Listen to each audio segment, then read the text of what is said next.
Estoy Dr. John Bennett de Neurocirugía TV. Y primero, déjame introducir a los panelistas.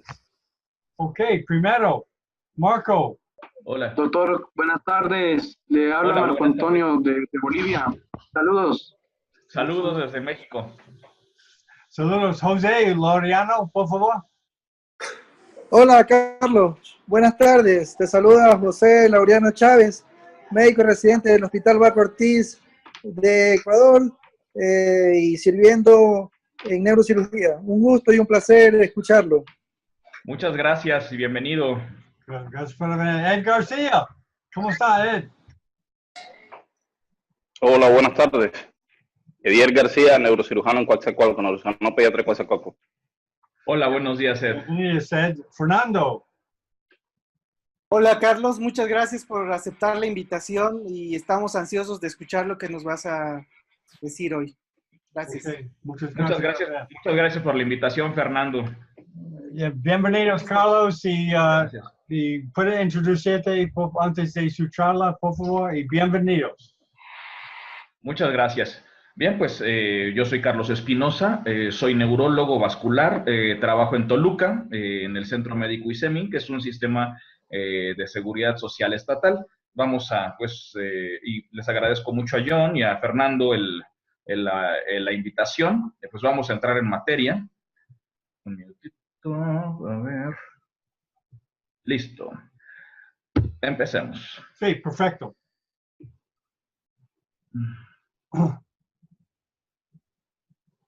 Bien, lo que yo les voy a hablar es específicamente sobre trombolisis en el infarto cerebral, titulado más ampliamente como terapia de repercusión en el infarto cerebral. Un poquito de antecedente en cuanto a esto es pues, la preponderancia de las enfermedades cerebrovasculares a nivel mundial. Estas son gráficas de la Organización Mundial de la Salud, tomada de hace poco, aunque está fecha del 2015. Tenemos la enfermedad vascular cerebral como segunda causa de mortalidad. En México, bueno, ahorita llegó a lo de México, estos son datos de la Organización Mundial de Stroke, 17 millones de ictus al año, con 6.5 millones de fallecidos y 26 millones de supervivientes. El gran problema es que muchos de ellos con grandes problemas en cuanto a morbimortalidad y discapacidad. En México parece comportarse de una manera un poco diferente. Sin embargo, es por una cuestión específica de codificación local. Como ven, tenemos las enfermedades cerebrovasculares en el 6º lugar de mortalidad, con una incidencia pues bastante baja, como pueden ver. Sin embargo, es porque en México se le da cierta preponderancia en las actas de defunción a patologías como diabetes mellitus. Si el diabetes mellitus está involucrado en enfermedad cerebrovascular, automáticamente se sube como causa principal. Pero pues en el resto del mundo pues se comporta la codificación de una manera diferente. Con el fin de subsanar esta circunstancia de la codificación inadecuada, este es un trabajo muy interesante del doctor Carlos Cantú, el estudio BASID. Ellos se fueron puerta por puerta en Durango y encontraron una tasa de prevalencia, una incidencia acumulativa de 232 casos por 100,000 habitantes. Esto era casi más del 2000% de lo reportado oficialmente. Entonces estamos ante una patología que en verdad se comporta como en el resto del mundo. Estos son datos del RENAM-BEVAS, que es el primer registro nacional mexicano de enfermedad vascular cerebral, en el cual vemos cómo predomina el infarto cerebral de manera preponderante. Y aquí está la circunstancia. No voy a entrar en detalles de esta escala. Esto se basa en una división dicotomizada de la escala ranking que habla de 0 a 2, buen pronóstico, 3 hacia arriba, mal pronóstico. Pues vemos que el infarto cerebral prácticamente es un volado, cercano al 50% de buen pronóstico contra mal pronóstico. Entonces estamos en una patología en la cual la buena evolución o mala evolución es tan azarosa como echarnos un volado, como decimos en México, ¿no? Águila o sol, caro cruz, como dicen en otros lados del mundo. Para saber cómo se estaba comportando el infarto cerebral, ya de manera más estructurada, a partir de entre 2005 y 2006, se lleva a cabo un registro, el primer registro mexicano de isquemia cerebral, y obtenemos estos datos. Se reclutaron 1.376 pacientes a los que seguimos entre 2005 y 2006. La mayor parte de los hospitales fueron públicos, pero tuvimos bastantes privados de casi todo el país. Encontramos los factores de riesgo habituales, como pues lo es hipertensión, diabetes, tabaquismo, bueno, lo que se ve en todos lados. Este punto es bien interesante. Vean aquí en la gráfica, en azul y rojo podríamos contabilizar como un 34% de pacientes entre los que llegan en las primeras 6 horas. Estamos viendo que muchos pacientes sí llegaban de manera temprana al hospital. Pero, ¿cuántos se trombolizaban? Que es una de las, bueno, hasta hace poco la única terapia de reperfusión que había disponible. La verdad es que se trombolizaba como 0.6% de los casos. Aquí tenemos otra circunstancia que, si bien no está directamente involucrada, es importante. Vean en naranja, tenemos, son los casos de infarto cerebral que egresan sin un diagnóstico determinado, casi la mitad de los casos. El gran problema es que se trombolice o no se trombolice. Si no tenemos identificado la causa, pues no podemos establecer una medida de prevención secundaria adecuada. Aquí tenemos una gráfica en la cual vemos cómo con el tiempo va incrementándose la tasa de trombolisis en Estados Unidos. Sin embargo, pues vean la escala de la tabla, ¿no? Estamos hablando hasta 4.5% de los pacientes realmente no se tromboliza tanto como quisiéramos. Aquí tenemos datos interesantes en Alemania, en el cual para 2003 llegaban 10.5% de los pacientes en menos de 3 horas y se trombolizaba el 2.5% de los casos.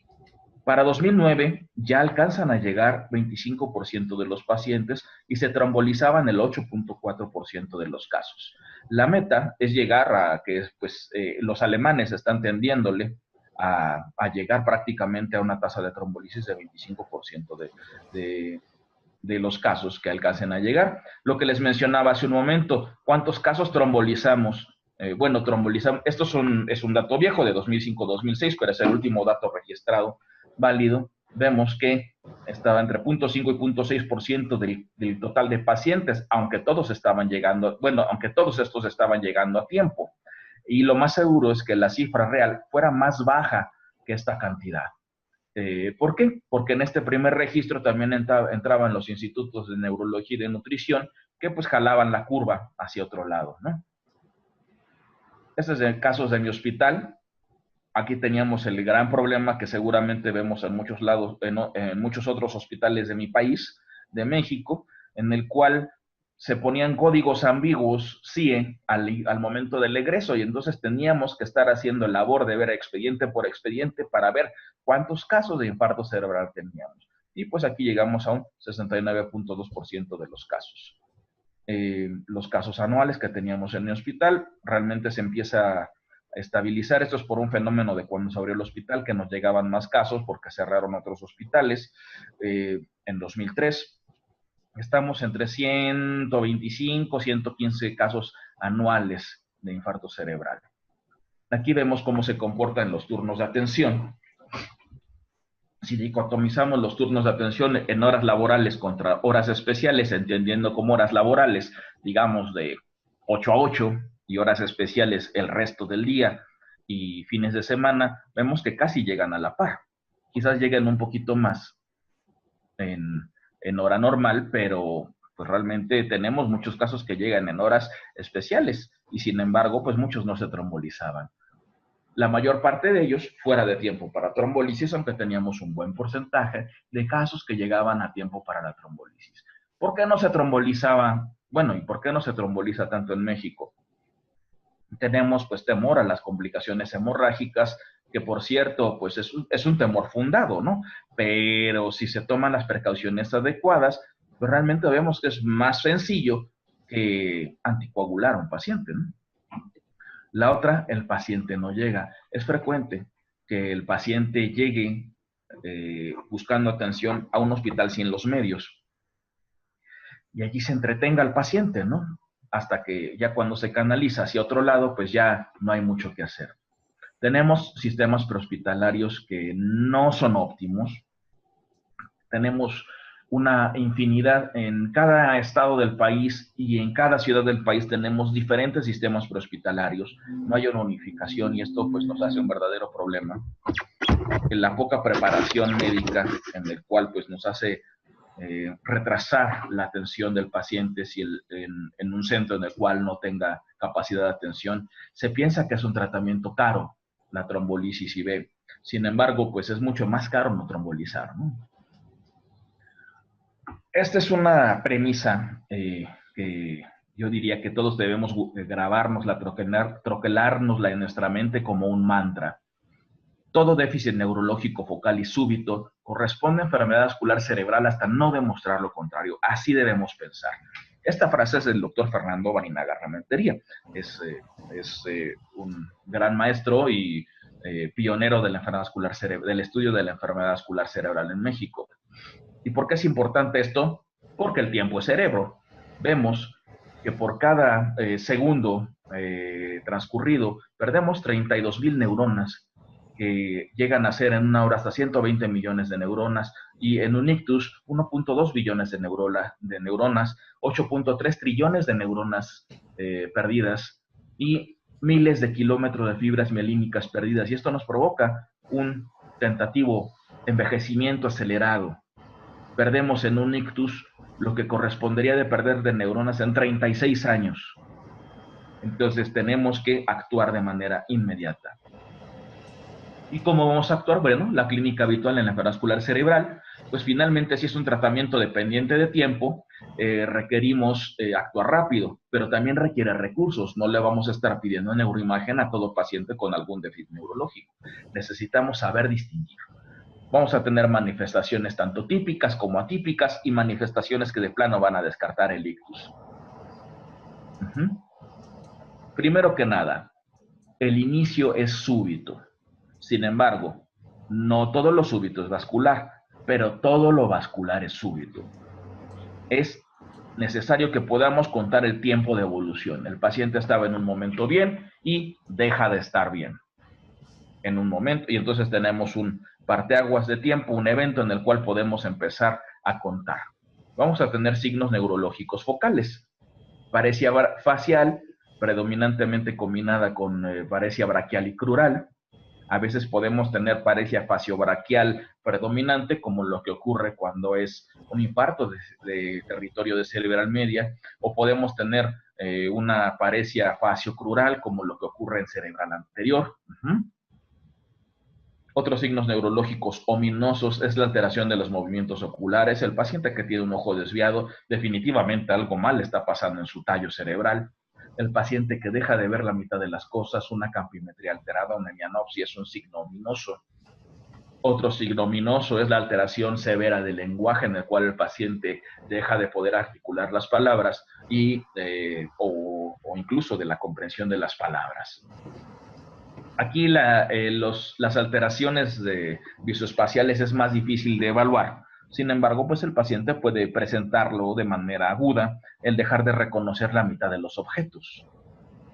Las alteraciones severas de la marcha, el paciente que no pueda mover la mitad del cuerpo obviamente no va a poder caminar o lo hará con dificultad, o el paciente que tiene lesión cerebelosa tendrá una marcha atáxica.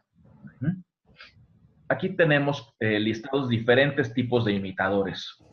Por ejemplo, las crisis epilépticas, las crisis parciales motoras, que va a convulsionar, va a moverse la mitad del cuerpo, y vamos a tener luego una parálisis posictal, la famosa parálisis de Todd. El paciente con sepsis puede tener datos neurológicos focales. La hipoglucemia, en cuanto a lo tóxico metabólico, si bien la hipoglucemia nos va a dar datos neurológicos globales, lo más frecuente es que nos los dé focales. El paciente que tiene un tumor cerebral, normalmente la evolución va a ser lentamente progresiva. Sin embargo, puede ocurrir que en una necrosis tumoral súbita, una apoplejía tumoral, tener síntomas súbitos. El paciente de síncope a veces se llega a confundir con enfermedad vascular cerebral, pero no deberíamos hacerlo porque síncope habitualmente no es una manifestación cerebrovascular. Los estados confusionales agudos rara vez lo son. Las disfunciones vestibulares también lo son rara vez. El paciente que tiene una lesión aguda en la movilidad distal de una extremidad, como lo que ocurre con las mononeuropatías agudas, también es una circunstancia poco habitual, sin embargo se ve. El paciente que tiene, patología psiquiátrica conversiva, clínicamente podemos distinguirlo con rapidez. El paciente de migraña, sobre todo el que tiene pues semianopsia, fosfémenos hemicampimétricos, disfunción hemicorporal, pues puede generar alguna confusión. Y con el fin de ver que todos estemos hablando el mismo idioma, es importante que utilicemos clinimetría. Esto es que cuantifiquemos numéricamente algo que clínicamente podría no ser tan cuantificable, ¿no? No hay una mejor escala. La escala NIH la menciono porque pues es de las que más se emplean. Es una de las escalas más empleadas y está difundida a nivel mundial, pero digo, no es la única, hay muchas más. Está la de Orgogotzo, está la escandinava, hay muchas más. Entonces, bueno, ¿qué importancia tiene esta? Es que siempre que aplique, que nos dé una idea, la evaluación clínica de un número y entonces con eso cuantifiquemos qué tan mal está el paciente. Es una escala que va del 0 al 44. Mientras menos puntos, mejor está el paciente. Mientras más puntos, más grave está el paciente. Y con entrenamiento, rápidamente podemos tener una aplicación ágil y rápida, entre 5 y 10 minutos. ¿Quién debe saber la escala? Paramédicos, técnicos en urgencias médicas, enfermeras, coordinadores de estudio y, por supuesto, el personal médico. Aquí tenemos una tabla en la que les está expresándose el índice kappa, que es un índice de concordancia. Con entrenamiento vemos que tenemos capas altas, muy altas, o sea, concordancias casi perfectas entre observadores, lo cual nos habla de la gran calidad de la escala. Se recomienda mucho la certificación. Y la certificación puede hacerse en diferentes páginas web. Ustedes pueden entrar en su smartphone, en su computadora y buscar certificación en NIH y rápidamente encontraremos diferentes vínculos e incluso se puede hacer en español. Ahora bien, ¿qué pacientes vamos a indicarles el Actilice, la RTPA intravenosa? Bien, tenemos que tener un diagnóstico confirmado de infarto cerebral que ocasione un déficit neurológico medible, que tenga menos de 4 horas y media de evolución. El término 18 años no es tan sólido, no es tan, ¿cómo decirlo? Bueno, es que yo no veo niños, entonces la patología en niños es, eso pues lo ve más el neuropediatra. Hay casos en los cuales hay éxito en pequeñitos, pero no hay tanta experiencia finalmente, ¿no? El diagnóstico confirmado de infarto cerebral, ¿cómo vamos a hacer un diagnóstico confirmado? Pues realmente es mediante tomografía o mediante resonancia magnética. Entonces, mediante tomografía, el caso es que tengamos un déficit neurológico cuantificable con una tomografía que no muestre hemorragia. Otro punto importante, el déficit neurológico no debe ser ni menor ni ser un déficit aislado, de preferencia. A veces habrá excepciones que confirman la regla, ¿no? Un paciente que tenga un defecto del lenguaje, pues tendremos que considerar si le damos o no le damos el tratamiento, ¿no? Si ese fuera su único déficit, aunque si es lenguaje, fácilmente va a pasar de un NIH mucho más alto de 4. Hay que tener precaución en el paciente que tiene puntajes arriba de 20. ¿Por qué? Porque tienen una evolución mucho más tórpida y es poco probable que se reperfunda. Ahí hay más opciones, ¿no? Como la trombectomía, pero bueno, tenemos que tomarlo en cuenta. Lo importante es que no encontremos en la tomografía inicial datos francos de isquemia multilobular. Algo que debe quedar bien claro es que no requerimos documentar la existencia de la oclusión arterial, al menos en el primer abordaje, en el abordaje general. El paciente, y si se puede el familiar, debe estar consciente de lo que vamos a hacer y de las posibilidades de riesgo y beneficio. que las posibilidades de beneficio exceden por mucho la de los riesgos. Ya les hablaré al respecto de manera numérica. En cuanto al tiempo de inicio de los síntomas, esto es fundamental. Al menos con el abordaje intravenoso que se ve en la mayor parte de los hospitales, esto es sin considerar a los pacientes que tienen posibilidad de llegar a trombectomía. Si no hay precisión de hora de inicio, no hay candidato, o sea, prácticamente. Si el paciente puede hablar es cuando lo describe. Si no puede informar, pues es cuando alguien lo vio bien por última vez. Si el paciente despierta con los síntomas, pues tenemos que considerar que el inicio de síntomas lo contaremos a partir de la hora que se fue a acostar. Ahora, si el paciente tiene síntomas que van y vienen, pues tendremos que empezar a contar el tiempo a partir de la última vez que se establecieron los síntomas. Los criterios de exclusión son criterios, pues, es lógicos, ¿no? Traumatismo cráneoencefálico, EBC en los 3 meses previos, síntomas sugestivos de hemorragia subaracnoidea, obviamente. Las funciones arteriales en sitios que no podamos comprimir debemos evitar allí. Historia de hemorragia intracraneal no estudiada. Presión arterial sistólica mayor de 185 o diastólica mayor de 110 sin respuesta al tratamiento antihipertensivo, y otra que el paciente esté sangrando en ese momento.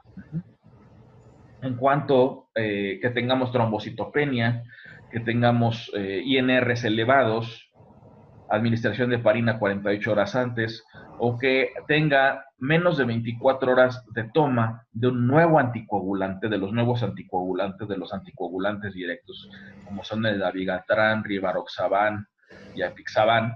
Allí sí, si tenemos menos de 24 horas de última toma en el paciente que es normofuncionante de manera renal, normorenal, tendrá que excluirse. La glucosa por abajo de 50 miligramos por decilitro, disculpen el teclazo, tendrá que ser excluido. Bueno, también si reponemos la glucosa y el paciente no mejora, pues ok, si se le podrá dar tratamiento. Pero si se le repone la glucosa y el paciente se le elevan los síntomas, pues era una hipoglucemia, ¿no? Otra circunstancia, síntomas que mejoren rápidamente. Las crisis convulsivas iniciales, ese es un criterio relativo. Cirugía mayor o trauma craneal severo, 14 días previos. Trauma severo, 14 días previos. Sangrado gastrointestinal o infarto al miocárdico en los 3 meses previos. Lo ideal es que de que empiezan los síntomas a que tengamos ya tratamiento, no pasen más allá de 60 minutos. Porque es la hora dorada.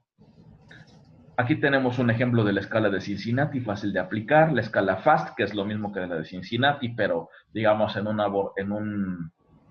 una modalidad más para el público, en la cual es por las siglas de FAST. Face, la cara desviada. Arm, un brazo que está descendido. Speech, alteraciones del lenguaje. Entonces es time, tiempo de hablar a 911.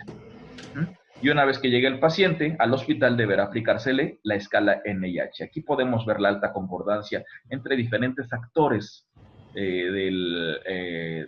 actores médicos y paramédicos, y que pues concuerda bastante bien.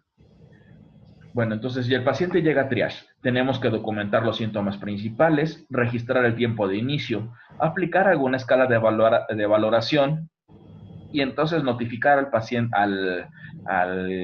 a los responsables del tratamiento. En mi hospital tenemos un código ictus en el cual vía WhatsApp se notifica y entonces se activa el equipo de manera inmediata. El papel de enfermería es fundamental. En muchos sitios del mundo, pues, enfermería incluso es el encargado de la aplicación de las escalas clinimétricas. Pues tendrá que anticipar las órdenes de laboratorio, la canalización, los estudios clínicos iniciales, como es la glicemia digital y el electrocardiograma. Ya con el médico que va a ser el responsable de activar el tratamiento final, pues tomará una decisión basado en NIH, en revisar la tomografía en los laboratorios y decidirá cómo va o no va para la trombolisis. Cosas que deben hacerse y cosas que no deben hacerse. No se recomienda los líquidos glucosados en el paciente que no tenga hipoglucemia. Hipotensión excesiva le afecta de manera deleteria la penumbra isquémica, los líquidos intravenosos en exceso también.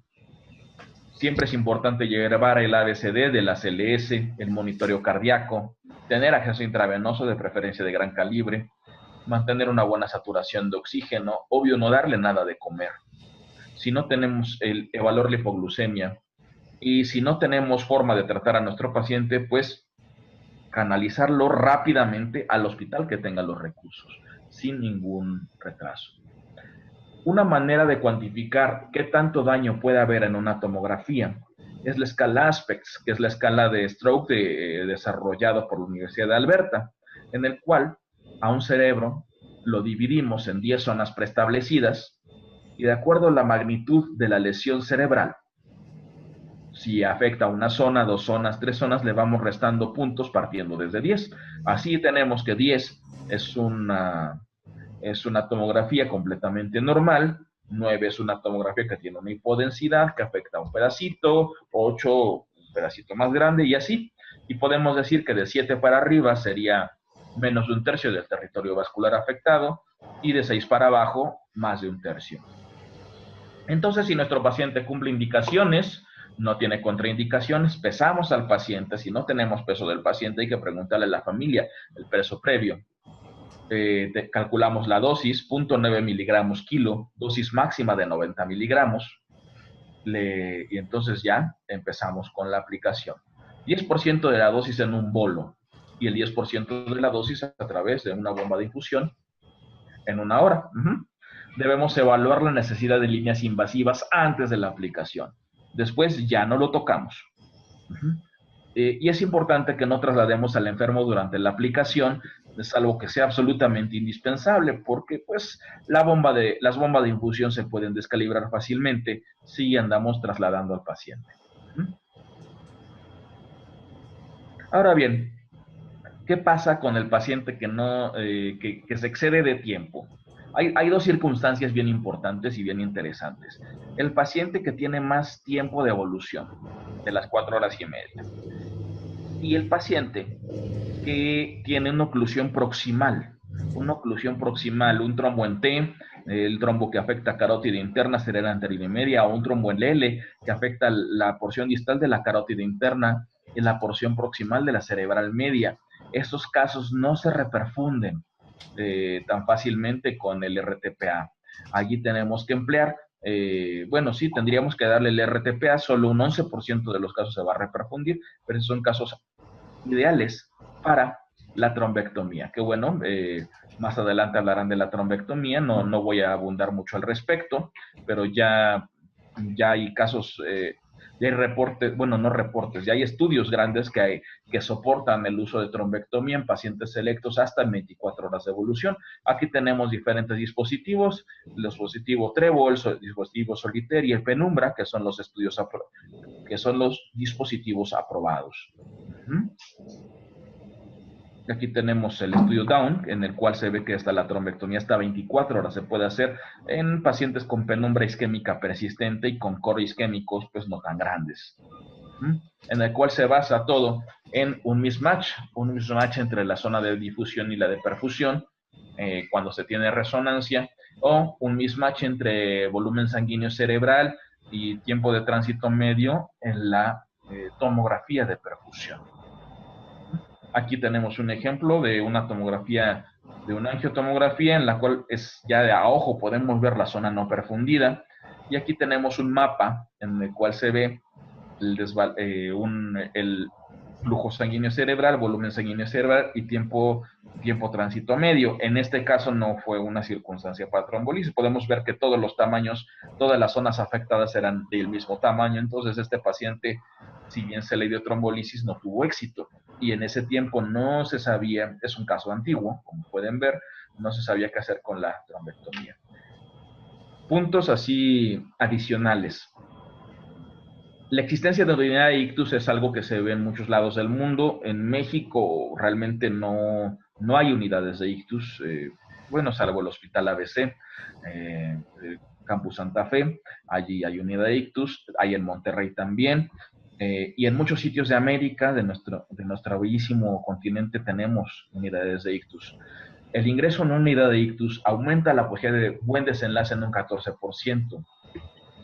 Ahora, en cuanto a trombolisis, por el simple hecho de usar trombolisis, la posibilidad de tener un buen desenlace en clínico aumenta un 30%. Y de los pacientes que se someten a una trombectomía, aumenta la posibilidad de un buen desenlace clínico hasta un 50%. Esto es algo, pues, genial. Ahora, en cuanto a evaluar qué tanto es tantito, es decir, cuánto, la pregunta del millón, cuando la familia nos dice, bueno, ¿qué posibilidades hay de éxito y qué posibilidades hay de fracaso, ¿no? Podemos, al menos con trombolisis severa, podemos hablar de esto. Cuando tenemos en una ventana de hasta 3 horas, por cada 100 pacientes tratados, vamos a beneficiar a 32 pacientes y 3 pacientes van a dañarse. Si hablamos de la ventana de hasta 4 horas y media, por cada 100 pacientes tratados, 16.4 se van a beneficiar contra los mismos 3 que se van a dañar. Entonces vemos que nuestro balance riesgo-beneficio pues está bastante bueno, ¿no? No es una alternativa azarosa ni peligrosa. Entonces simplemente tenemos que hacer bien nuestro balance de riesgos. Y veamos aquí los números necesarios a tratar. En la trombolisis tenemos, por cada paciente, el número necesario a tratar es una expresión es la inversa de riesgo relativo, en el cual podemos ver cuántos casos hay que tratar para obtener un paciente beneficiado. Si hacemos el tratamiento de trombolisis entre 0 a 90 minutos, por cada 3.6 pacientes tratados vamos a beneficiar a 1. Entre 91 y 180 minutos, eso es a las 3 horas, vamos a beneficiar a un paciente por cada 4.3 tratados. Y como ven, conforme va pasando el tiempo, necesitamos tratar más para beneficiar más. Y por cada paciente beneficiado vamos a haber necesitado tratar 8 en cuanto a trombectomía. Y bueno, concluyo mi presentación recalcando esto que les había mencionado. Todo déficit neurológico focal y súbito es CBC hasta no demostrarse lo contrario. Y todo infarto cerebral puede reprofundirse a menos que demostremos lo contrario. Ese debe ser nuestro mecanismo de pensamiento para que tengamos muchos más casos exitosos. Pues muchas gracias. No sé si tengan dudas al respecto o comentarios.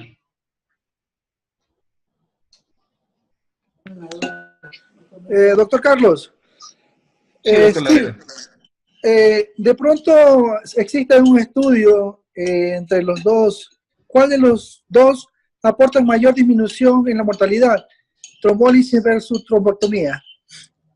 Es que son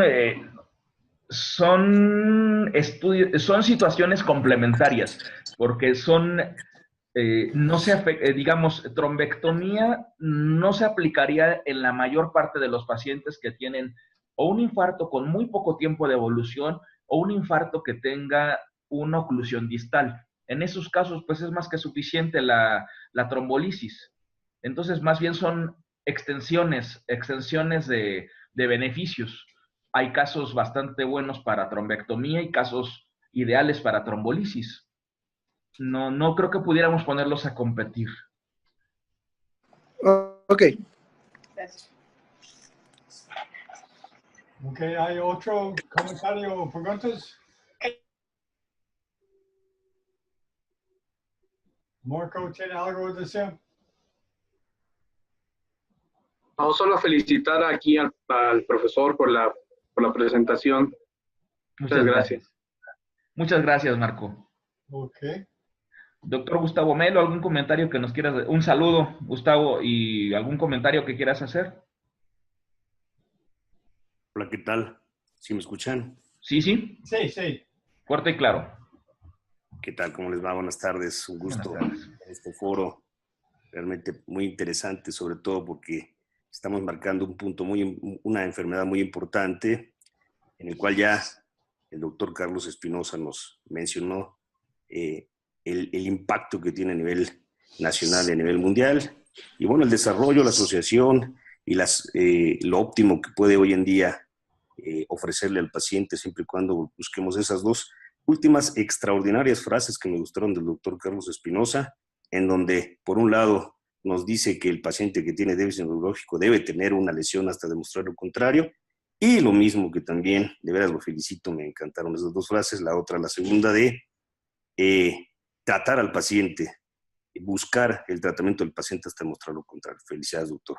Gracias. Y Carlos, tengo una pregunta. Cuando tú estás residente, hay muchas nuevas cosas técnicas para sacar trombosis ahora, ¿verdad? Así es. Cuando tú estás residente, ¿tú has recibido entrenamiento en eso o tú aprendes más tarde? Bien, de hecho, cuando me tocó en mi residencia, no me tocó un solo caso, ni siquiera de trombolisis IB.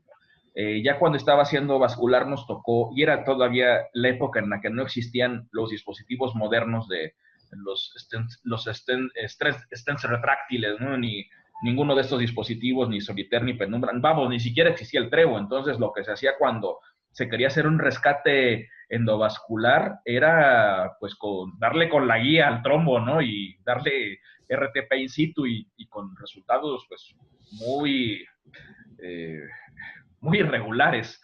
Pero sí, realmente con el paso del tiempo que se han desarrollado estas nuevas técnicas, pues ha sido una ganancia fantástica.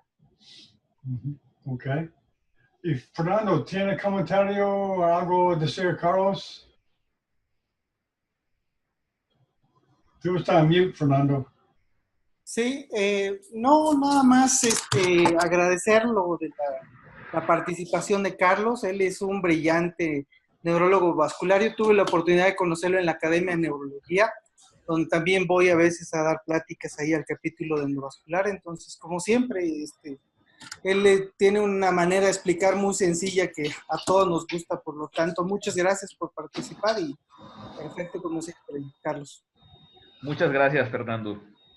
Ok, perfecto, Carlos. Muchas gracias por venir y tú eres bienvenido a dar una charla cuando quieras y para los próximos pero congresos.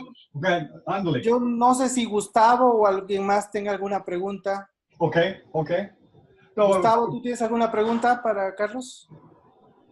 No, todo muy claro, todo muy bien específico. Doctor Carlos Espinosa. Sí, yo he hecho una pregunta antes de venir. Ok, mucho gusto, Carlos, y bienvenidos a cualquier charla en el futuro. Y vamos a terminar esta charla. Está grabado, yo voy a mandar la grabación. Excelente, muchas gracias y gracias a todos por su atención y pues muchas felicidades en este Día del Padre, porque bueno, en México se festeja el Día del Padre hoy, entonces muchas felicidades a todos. Sí, Fernando me ha dicho que hay dos razones, Día del Padre y el Juego de México. Y, sí, y que gana México además. Exacto, qué mejor. Sí, estoy tratando de dar un anuncio en este juego para decir que es una charla en Neurocirugía TV, pero no sé si ha hecho esto.